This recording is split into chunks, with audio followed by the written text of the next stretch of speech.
began his journey in 1998 as an executive assistant to then Davao City Mayor and former President Rodrigo Duterte. In 2019, he was elected as a senator, placing third with an impressive 21 million votes, an extraordinary achievement for a provinciano and a first-time candidate. Since joining the Senate, he has recorded 0 absences from the 18th Congress up to the present 19th Congress, a testament to his unwavering dedication to his duties and the Filipino people. As the chairperson of the Senate Committee on Health, he spearheaded the creation of the Malasakit Centers, which simplify access to government medical assistance for poor and indigent patients by uniting all relevant agencies under one roof. With 166 centers across the country, from Batanes to Tawi-Tawi, these have benefited more or less 15 million Filipinos. His commitment to healthcare also led to the development of more than 600 super health centers, providing primary health care and early disease detection nationwide. He is the principal sponsor and author of the Regional Specialty Centers Act, establishing specialized care centers for the heart, lungs, kidneys, mental health, pediatric, geriatric, cancer care, and more across the regions. His legislative achievements also include the Salary Standardization Law 5, which raised government employee salaries, the Bureau of Fire Protection Modernization Law, and the establishment of the Department of Migrant Workers. As the chairperson of the Senate Committee on Sports and on Youth, as a sports enthusiast and athlete, his leadership was pivotal in passing the National Academy of Sports Act and crafting the Philippine National Games Bill, bolstering national sports programs and support for athletes, including those with disabilities. He passionately supports grassroots sports development, recognizing its vital role in youth development and societal well-being. A leader who embodies the principle that serving the people is not just a duty, but a passion. Bisyo niya ang magserbisyo sa kapwa Pilipino. Let us all welcome our tireless advocate for service and compassion, Mr. Malasakit himself, Senator Christopher Bongo!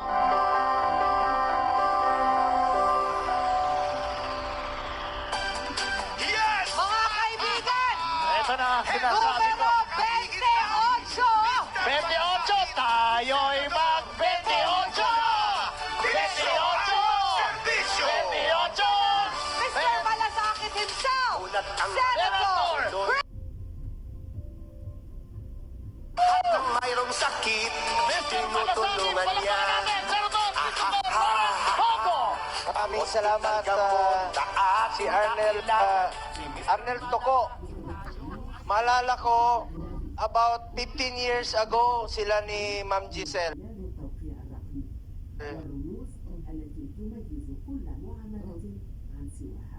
Duterte. Sila yung nag-host, nag-MC doon. Hanggang ngayon, sila pa rin. Maraming salamat sa inyong dalawa. Palakpakan naman natin, si Arnel Toko. Eric Toko pala. Eric, si Toko nandiyan dyan, Senator. Nagdadala pa to ng Toko noon sa Davao. And of course, si 20 years ago, hindi ka talaga tumanda, ma'am. Hanggang ngayon, malala ko 2001 o 2004, pupunta na po ito ng Davao. Salamat sa inyong dalawa. Unang-una, sa lahat po ng mga kasamahan natin dito, magandang hapon po sa inyong lahat. Maraming salamat sa inyong pagdalo rito po sa akin sa labas. Nagpapasalamat, sir, salamat sa tulong, salamat sa mga proyekto. Sa totoo lang po, huwag ko kayong magpasalamat sa akin. Kahit noon kay Pangulong Duterte, parati naming naririnig, salamat Pangulong Duterte, salamat Senador Bongo. Huwag ko kayong magpasalamat sa amin. Kami po ang dapat magpasalamat sa inyo. Dahil binigyan niyo po kami ng pagkakataon na magserbisyo po sa inyo. Maraming salamat po sa inyo lahat. Ako naman po bilang inyong senador, hindi ko po sasayangin yung pagkakataon binigay niyo po sa akin. Wala pong masasayang na oras. magtatrabaho po ako. Sipag po ang pwede kong ialay sa inyo.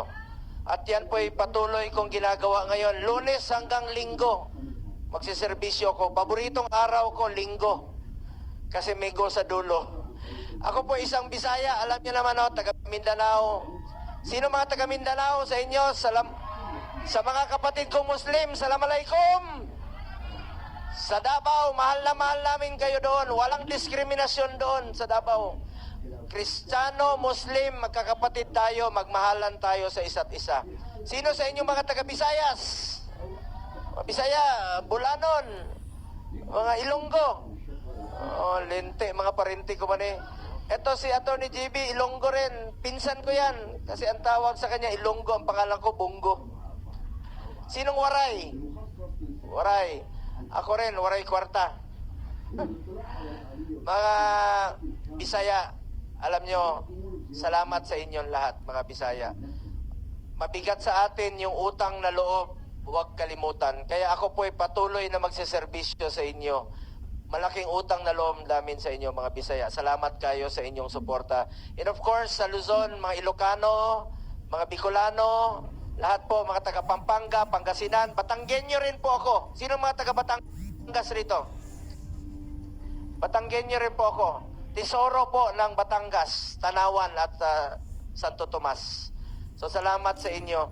Una-una, bago po ako magre-report sa inyo, ano pong nagawa natin sa Senado. At gusto ko rin pong makiusap sa inyo na tulungan po natin ang mga kasamahan ko dito. Kasi yung kapanalunan po ng mga kasamahan ko rito ay kapanalunan rin po ng Duterte at kapanalunan po ng bawat Pilipino.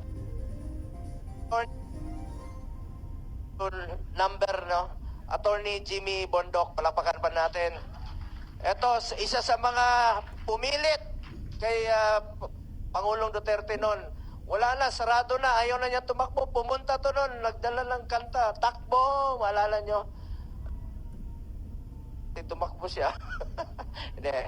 Talino po to si Attorney Jimmy Bondoc. And of course, ang aking kasamahan sa Senado, sa totoo lang, hindi magiging successful ang administrasyon ni dating Pangulong Duterte. Lalong-lalo na po sa peace and order. Kundi po sa taong ito. Magaling, katabi ko ito for the last 5.5 years. May pusong para sa Pilipino. Talagang maasahan. Walang lugi po ang Pilipino rito. Ang aking kasamahan. Sana po pwera sa amin dalawa madagdagan pa po. Tulungan niyo po ito para dadami po kami sa Senado at marami po kaming kakampi ron. Palapakan po natin Senator Bato de la Rosa. And sunod, ako na yan eh. Kung ako naman, kayo nang bahalang humusga. Kung sa tingin ninyo nagtrabaho po ako para sa Pilipino. Hindi po ako politiko na mangangako. Gagawin ko lang po ang aking trabaho dahil bisyo ko ang magserbisyo sa ating mga kababayang Pilipino at naniniwala po ako na ang serbisyo po sa tao, serbisyo po yan sa Panginoon, serbisyo po yan kay Allah. Ngayon, next is kapwa rin Ilonggo. Ito, pride po ito ng Visayas. He is from Bacolod, Negros Occidental. Passionate po ito na labanan ang korupsyon sa gobyerno. Miyembro po siya ng Presidential Anti-Corruption Commission po noon. Attorney JB Hinlo. Palakpakan po natin. And next, ito, kasamahan ko rin po sa gabinete ni former President Duterte. Siya po yung advisor po sa Luzon at naging SESA at dati pong secretary ni Pangulong Gloria Macapagal Arroyo. Matalino po ito at talagang maasahan natin from Luzon. Pride po ito ng Luzon. Malaking asset po ito sa atin sa Senado. Attorney Raul Lambino. Palapakan po natin. And of course, ang aking kasamahan sa Commission on Appointments, talagang sinusuri niya kung qualified at matalino. Isa sa aking hinahangaang kongresista sa talino, sa tapang. At pakiusap ko lang po sa inyo, matagal na po itong overdue sa Senado. Dapat po matagal na namin itong kasama sa Senado. Ito po makikipaglaban sa inyo. Congressman Rodante Marcoleta. Kailangan natin ng mga kakampi sa Senado, di ba? Tulungan nyo naman kami ni Bato para dagdagan po sa inyo sa Senado. Makikipaglaban, hindi lang sa mga Duterte, makikipaglaban po sa kapakanan ng bawat Pilipino. Lalong-lalo na po yung mga mahirap na ating kababayan. Yun po ang unahin natin. Yun po ang pakiusap ko sa mga kasamahan natin dito. Unahin po ang interes ng Pilipino, interes po ng mga kababayan nating mahirap. And of course, next is ating Pastor Kibuloy. Alam nyo, mas una pa silang magkakilala ni dating Pangulong Duterte. Magkakilala sila nung meron pa pong maliit na kapilya si Pastor Kibuloy. Matagal po sila nagsama, hindi lang po sa pagiging kaibigan sa Davao, pati sa naging spiritual advisor po ito ni dating Pangulong Duterte, ang ating minamahal na Pastor Kibuloy. Palakpakan po natin. Ito, malaking tulong rin po ito, asset po ito sa Senado. And of course, next, ang ating, ito, matalino naman po ito. Hindi ka naman i-appoint ng executive secretary kung hindi ka matalino at magaling at magiging asset sa gobyerno. Magkakilala na kami even before po siya na-appoint as executive secretary. At alam niya po yun na magkakilala na po kami ni Attorney Vic Rodriguez. Asset rin po ito, magiging kakampi sa Senado. Attorney Vic Rodriguez. At ito naman, last but not the least, no, hindi naman porket nandun siya sa pinakahuli. Alam mo, ito, kaibigan namin, 2003 pa po sa Davao. Bata pa siya at hindi ko pa siya kilala noon. Idol ko na ito sa pelikula. Pero hindi sa totoong buhay. Ang dami mong anak eh. Mabait po ito si Philip Salvador. Alam niyo, nagawa na po niya lahat. More than 20 Best Actor Awards na po ang nakamit niya. Nagawa na po niya sa lahat sa buong buhay niya. Sabi niya, last hurrah na po niya sa kanyang buhay. At ako po, sigurado naman po ako sa inyo dahil hindi lang po siya bumubunot sa pelikula. Alam mo, iba yung sa totoong buhay, matulungin talaga to. Importante po yung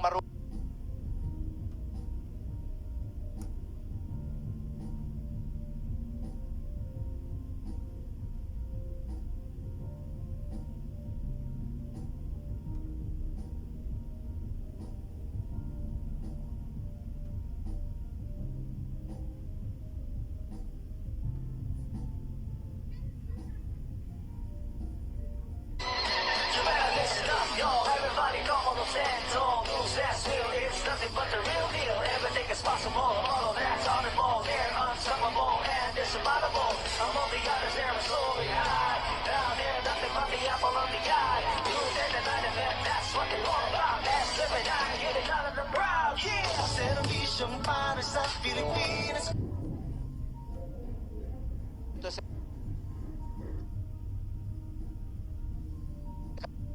Very loyal po itong taong ito. Hindi lang po loyal sa mga Duterte, kundi loyal din po sa ating bayan.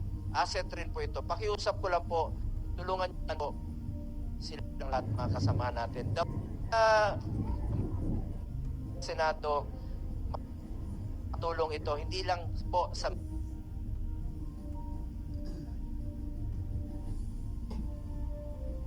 Philip Salvador.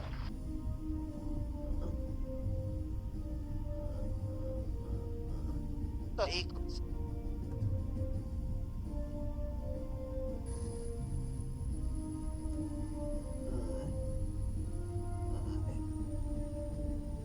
Marami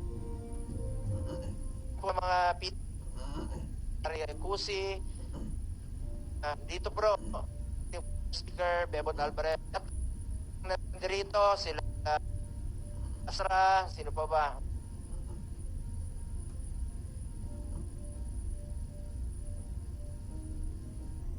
si Ma'am.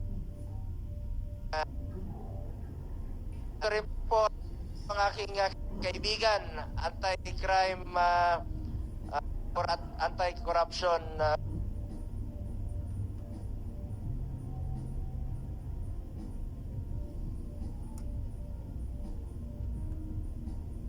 national.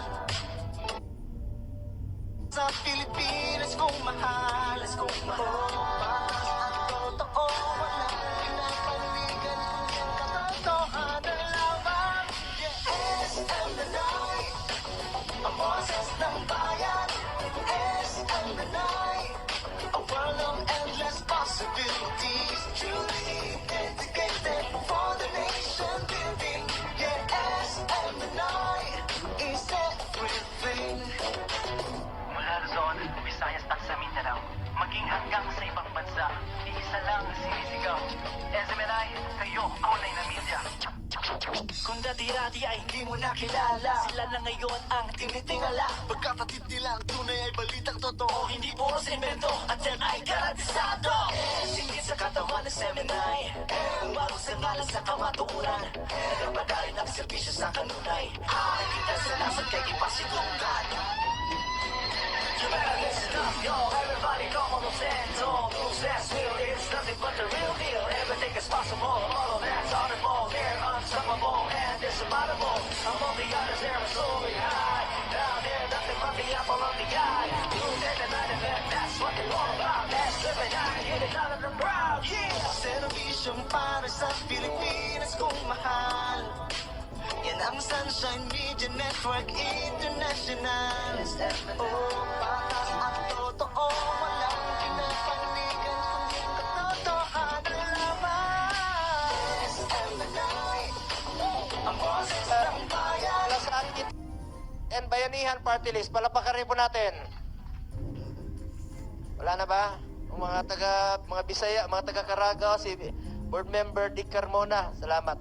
Anyway, mga kababayan ko, gusto ko lang pong mag-report sa inyo bilang chairman po ng Committee on Health, Sports at Youth sa Senado kung ano na pong nagawa natin. As your senator, I authored 16 authored 16 laws. Ibig sabihin, ikaw talaga yung nag-push ng batas na yan. I have principally sponsored 82 laws, including 80 laws regarding for the establishment and upgrade of public hospitals. Ano po ito? Halimbawa, yung hospital ninyo sa inyong lugar, yung kapasidad nila 500 lang, kaya lang 1,000 patients a day. Isinabatas natin, ginawa natin 1,000. Halimbawa, yung PGH, dadagdagan natin kasi kulang talaga. Alam niyo, sa kakaikot ko sa buong Pilipinas, maraming hospital, 1 kama, 2 pasyente. Paano gagaling ang pasyente kung ganun ang kinatatayuan nila? At proud lang po ako na meron na tayong naipasa na 82 laws. And I have co-authored or co-sponsored 185 laws. At gusto ko lang pong banggitin sa inyo, wala po akong absent sa Senado po. Kahit na makikita nyo ako ngayong umaga, nandun ako sa Apari, pagbagyo doon. Punta ako ng Palawan, punta ako ng Samar, punta ako ng Hul.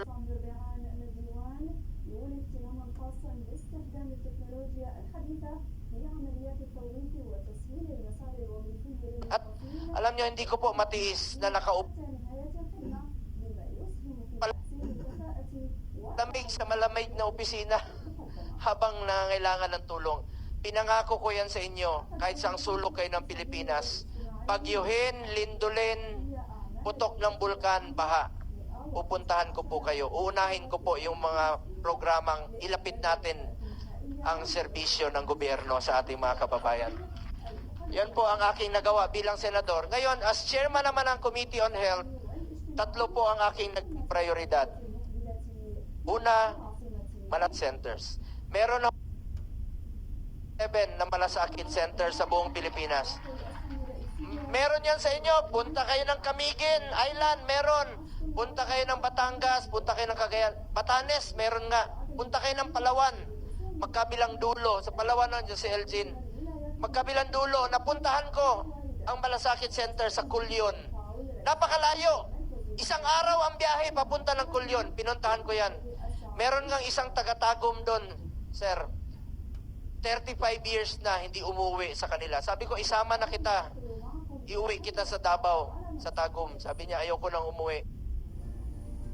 Leprosy noon. Gumaling na siya, may gamot na sa leprosy.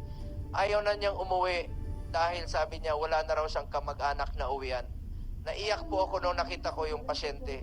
Awang-awa po ako na meron palang ganon. After 35 years, إضافة الخطوة الجديدة أثناء استخدام روابط الدفع من شأنها أن تضيف المزيد من الأمان وتعطي المستخدم فرصة أخرى للتأكد من بيانات الدفع ومراجعتها قبل إتمامها. الآن عزيزي المشاهد Specialty Center. Ang Super Health Center po, pwede po dyan yung konsulta. Dahil lahat ng Pilipino, membro po tayo ng PhilHealth. Diyan na tayo magpakonsulta. At ngayon, sobra-sobra ang pera ng PhilHealth. Kaya nga, galit ako. Hindi ako pumirma sa BICAM report dahil zero subsidy ang PhilHealth. Tayo magko-contribute sa bulsa natin, sa sweldo natin. Tapos walang subsidy ang national government. Kaya masamang-masama ang loob ko.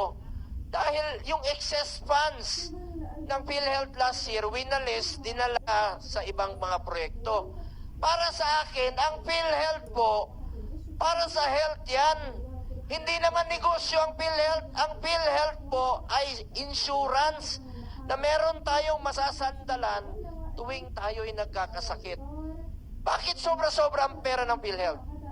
Habang naghihingalo ang mga pasyente, walang pambayad. Ayaw magpa-hospital. Kahapon pinakita ko sa video during the hearing. Nag-hearing ako kahapon kahit campaign period. Sabi ko, unahin ko ang serbisyo. Unahin ko trabaho ko bilang senador kaysa sa kampanya. Meron pong mga pasyente, buntis sa Cebu. Ayaw nang pumunta ng hospital. Namatay sa sidewalk, pati yung bata. Dahil takot magpa-hospital, takot sa babayarin sa hospital. Bakit tayo matakot? May PhilHealth naman. Dapat po ang PhilHealth, tuparin nyo po inyong pinangako. Binabantayan ko po itong PhilHealth para sa Pilipino. Yung pinangako ng PhilHealth, pinapirma ko sila ng commitment letter. Pakita mo yung commitment letter. Yan. Naka 13 hearings na po ako sa Senado. Kasama na dyan yung health emergency allowances. Finally, last year po, na-release na yung 27 billion dahil sa ating pagpupursige para sa ating mga health workers. HEA ang tawag doon. Services rendered na yun. Pinagpawisan yun. Pinagpaguran ng ating mga health workers. Finally, nabayaran. Ngayon, along the way, nag-hearing po ako. Ito yung PhilHealth. Binabantayan ko sila. Pinapirma ko. Ngayon, nangako sila. Tatanggalin na nila yung single period of confinement policy. Ano yun? Alam nyo ba noon may polisiya sila na bawal i-cover ng pangalawang beses ng PhilHealth yung magkasakit tayo ng pneumonia. After 10 days na admit tayo muli, sabi ng PhilHealth, bawal. Ngayon, tinanggal na nila itong single period of confinement policy sa ating pagpupursige. Ngayon, dinagdagan na nila dental package, yung sa ngipin. Pati sa mata, dinagdag na nila. Tatanggalin na rin po nila yung 24-hour confinement policy na kailangan natin magpa-admit ng 24 hours. Nag-introduce na sila ng emergency packages. Ang dami nilang polisiya na anti-poor. Sobra-sobra naman yung pondo nila. Ngayon, dadagdagan chemotherapy sessions sa puso, yung angioplasty. Tataasan na rin po nila yung coverage ngayong taon na ito. Ito yung mga pinangako nila na patuloy ko pong babantayan para sa Pilipino. Dahil para sa akin, ang PhilHealth po, para sa health ng Pilipino. Karapatan natin yan, mga kababayan ko. Ngayon, balikan ko lang po yung proyekto na isinulong natin. Proyekto po ito ng DOH, ito pong Super Health Center. Tingnan nyo po, Batangas, Tingloy, Island, yung buntis noon nanganganak sa tricycle sa bangka. Ang layo ng ospital, 2 hours. Ngayon, may Super Health Center na sila. Kay Mayor Alvarez, Meron po akong pinuntahan doon sa Lake Cebu. Sinong taga South Cotabato rito? Ito, pinuntahan namin ni Ipi yan. Lake Cebu, South Cotabato. Tiboli tribe. Mga nitibo yan. Ang buntis doon, nanganak bago pa ako dumating. Ayan, tuwang-tuma yung mayor. Sabi ng mayor, Sir, pangalanan namin sa iyo yung bata. Dahil bago ka dumating, pinanganak yung bata. Pagtingin ko sa bata, babae. Sabi ko, paano mo pangalanan sa akin? Eh, lalaki ako. Sabi niya, Sir, hindi problema. Pangalanan namin ng Bongga. Totoo yan, ha? True to life story yan. Nangyayari po yan sa totoong buhay. Yan po ang ginagawa natin. Magkakaroon po ng mahigit 700 na Super Health Center sa buong Pilipinas. And I'm sure kasama na po dyan ang inyong mga lugar. Third, ito po. Regional Specialty Center. Batas na po yan. Priority po ito ngayon. No? Dahil yung mga heart center, di ba, nasa Quezon City? Ang layo. Ang kidney center, pag nagpapatransplant tayo, ang layo. Ngayon po, isinabatas natin, sa loob ng 5 taon, magtatayo ng mga specialty center sa mga selected DOH hospital sa buong Pilipinas. Tingnan nyo po, ang Davao. Davao. Yan, Davao yan, no? Meron na silang CT scan angiogram. Pag nagpa-CT scan ka, diretso na angiogram. Lalabas ka uli, lipat ka na ng ibang kwarto. Diretso na. Yan po ang paparamihin natin sa Cebu, Iloilo, Cagayan Valley, Cagayan. Pwede na pong operahan doon sa puso. Zamboanga, pwede na rin po. Yan po ang plano natin ipakalat sa loob ng 5 taon. Proud lang po ako bilang chairman ng Committee on Health. Nakakuha ako ng 24-0 na boto. Pati si Senator Bato, co-sponsor at co-author ng batas na yan. Regional Specialty Center po. Kami ni Senator Bato sa Senado, nagkakaintindihan kami doon. No questions asked kami. Pag mga batas na sabi na, matanong siya, pre, pag meron siya, chairman siya, pirma siya. Alam niyo bakit? Nagkakaintindihan kami. Iisa ang aming layunin, unahin namin yung interes ng ordinaryong mamamayang Pilipino. At yan po ang inihiling ko sa inyo, mga kasamahan natin dito, kung papalarin tayo muli lahat. Ngayon, ito po ang Regional Specialty Center, yan po yun. Chairman din po ako ng Committee on Sports. Ayaw ko pong masayang ang inumpisahan ni dating Pangulong Rodrigo Duterte na labanan ang iligal na droga at ang kriminalidad. Kayo sa hindi, babalik po ang korupsyon sa gobyerno. Babalik po ang kriminalidad. Kaya, in my own small way, ngayon, iniinganyo ko po lahat sa kakaikot ko sa buong Pilipinas. Iniinganyo ko po ang mga mayors, mga kapitan. Sabi ko, magpaligat to. Tulungan natin sila mag-get into sports, stay away from drugs to keep us healthy and fit. Pag tayo ay physically fit, mas healthy tayo, mas haba ang ating buhay. Ngayon, proud lang po ako. Bilang chairman ng Sports 2019, nakamit po natin ang first history. Nakamit natin ang first ever gold sa Tokyo Olympics noong 2020. At ngayon naman, nakadalawang gold po tayo sa 2024 Paris Olympics po. Pinapatigil na ako ng Jello. Time is up na raw. Sige. Proud lang po ako. Chairman din po ako ng Sports and Youth. Isa po ako sa author at co-sponsor ng National Academy of Sports sa New Clark City. Meron na tayong eskwelahan na pwede na mag-aral. Sayang naman yung pinagawa natin noong 2019 sa SEA Games kung hindi magagamit. Ginawa nating eskwelahan, National Academy of Sports. Yan po, inaugurated po ni President Duterte. Part po yan ng mga proyekto ni President Duterte. Chairman po ako ng Committee on Youth sa mga kabataan. Kayo po ang kinabukasan ng bayang ito. Malay nyo, kayo rin po ang maging senador. Mahalin po natin ang ating kapwa Pilipino. Hindi po kayo magkakamali dyan. So muli, maraming salamat po. Tawagin nyo lang po kung Kuya Bongo ninyo kahit saan tayo magkita. Just call me Bongo. Pero may pakiusap lang po ako sa inyo. Please lang po. Halimbawa, nandito sila General Peña, Secretary Mamao, sila Attorney Delgra. Please lang. Huwag nyo naman akong tawaging kuya. Siyempre, magsalubong tayo. Sabi mo, kuya mo, ano ako, super lolo? Bongo lang po. Madali naman pong tandaan ang pangalan ko. Ang apelido ko po among the candidates, ang pinakamaikli. Pero madaling tandaan. Pero yung mga kasamahan po. Yan po ang pakiusap ko po sa inyo. Palakpakan natin sila lahat. Madaling tandaan ang pangalan ko. Pumunta kayo dyan sa traffic, sa EDSA. Ang maalala nyo ang aking apelido. Ano yung green? Pag gutom na kayo, bibili kayo ng manok. Chokes to? Oh. Anong pangalan ng ating minamahal na Tatay Digong? Rodri? O anong paboritong ulam namin? Mong? O, kita nyo? Anong tawag sa mahilig sa alak? Marami dito, laseng. Oy, mga lasenggo, huwag kayo magmaneho pag nakainom kayo. Delikado yun. Pag may nangyari sa inyo, ako na naman maalala nyo. Pag kayo ay hindi nyo ako malilimutan. Anong paborito nating araw? Ling? Last question. Last question. Anong paboritong hotel ni Philip Salvador?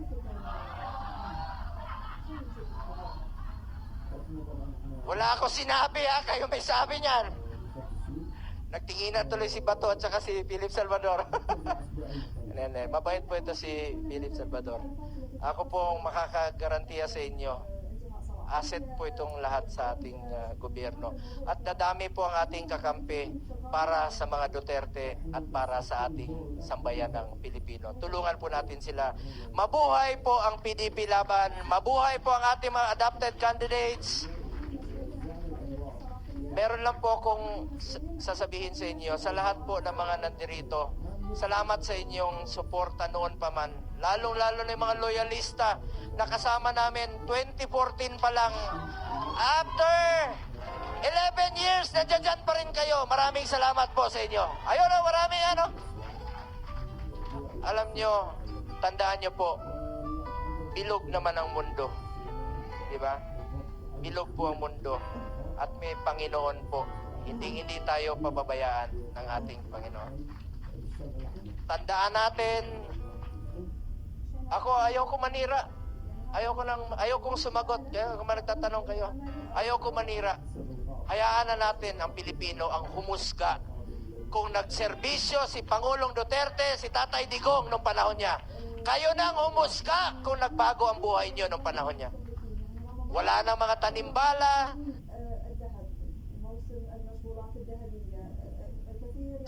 extortion. Kasi may political will po ang ating dating Pangulong Duterte. Natin si Pangulong Duterte. Palakpakan rin po natin si Vice President Sara Duterte. Yes!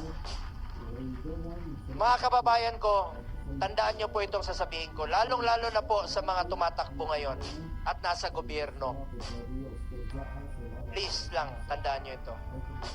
Minsan lang tayo dadaan sa mundong ito. Kung ano pong kabutihan o tulong na pwede natin gawin sa ating kapwa, gawin na po natin ngayon dahil hindi na tayo babalik sa mundong ito. Ako po ang inyong Senator Kuya Bongo, patuloy na magsiservisyo sa inyo lahat. Dahil ako po ay naniniwala ng serbisyo sa tao. Serbisyo po yan sa Diyos.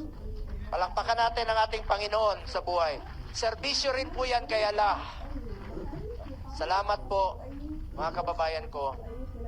Mahal na mahal ko kayong lahat. Maraming salamat po. Mabuhay kayo, Bongo! Senator Bongo numero 28!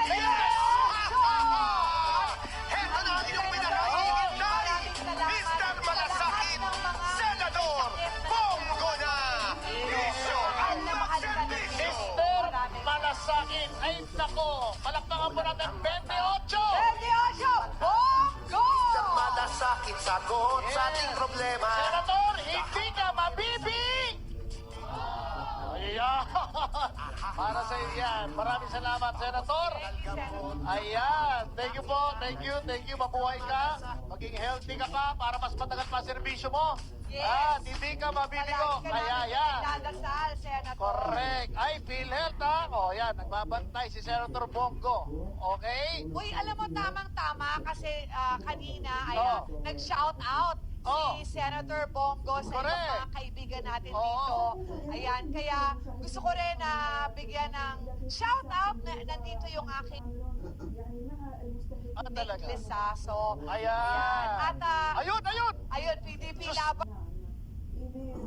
Kala ko ako lang ang nakakakita. Pasensya na. Kaya buti na lang gano'n. No? Ayan si Daddy. Daddy! At saka, At syempre, ano sabi mo? inuulit ko rin si Vivian Velez. Yes, nandiyan Miss dyan. Vivian Velez, ang ganda-ganda pa rin. Tingnan nyo, Yan, oh. Tingnan mo. Sobrang ganda, sobrang sexy, idol forever. Ang sexy niyan, ang ganda niyan, yan ang sumira ng pag-aaral ko nung araw. Nanonood ako Ay, lagi pag nakikita ko. Grabe, siya pala Meron post- siya ang nagpatak Oo, sa'yo. ang sexy. Siya na ang sexy eh. Tapos ang ganda pa. Andyan din si Mariposa. Ayan, si Oh, Mariposa. Mariposa, yan, mas bago-bago yan. Correct. Andyan din si Dagul. Dagul, mamaya merong short message si Dagul. Si Dagul, kahit na may poster ni Vivian Velez, hindi na tumangkad. Ayan. Ay, siya nga pala. Oo. Ang dami niyong pinalakpakan. Ang dami niyong inangaan at pinasalamatan. Bigyan po natin ng pasasalamat at palakpak. Ako muna mauuna. Palakpakan niyo to siya. Kanina pa ho siya pagod na po Oo yan. Pero naman. thank you very much. Thank you very much. Oo. Yes, thank you. Kanina pa yan. Oo, mula, maraming salamat po. Yes, Thank oo. you.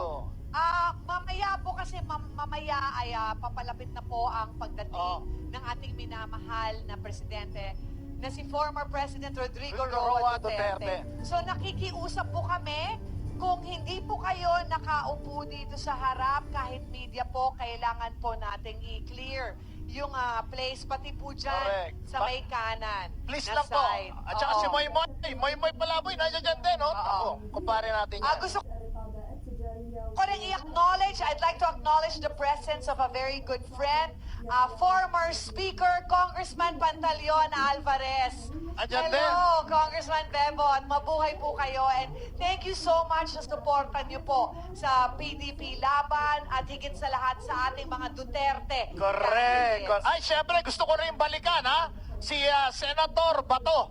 Senator Bato, dire-diretso Yes. na natin to. Dumarami na naman ang mga kriminal, Senator! Oo nga, Ang dami, Senator. ang dami na naman sa daan, no? Dami. Diba? Suportahan natin yan. Yes. Okay. So, Ayan, okay. Medyo sige, i-clear muna energy natin. check muna tayo. Oh, Energy check. Energy check. Okay, energy check. Isang malakas na sigawan na may kasamang palakpak. Go! Okay pa ba kayo dyan? Okay.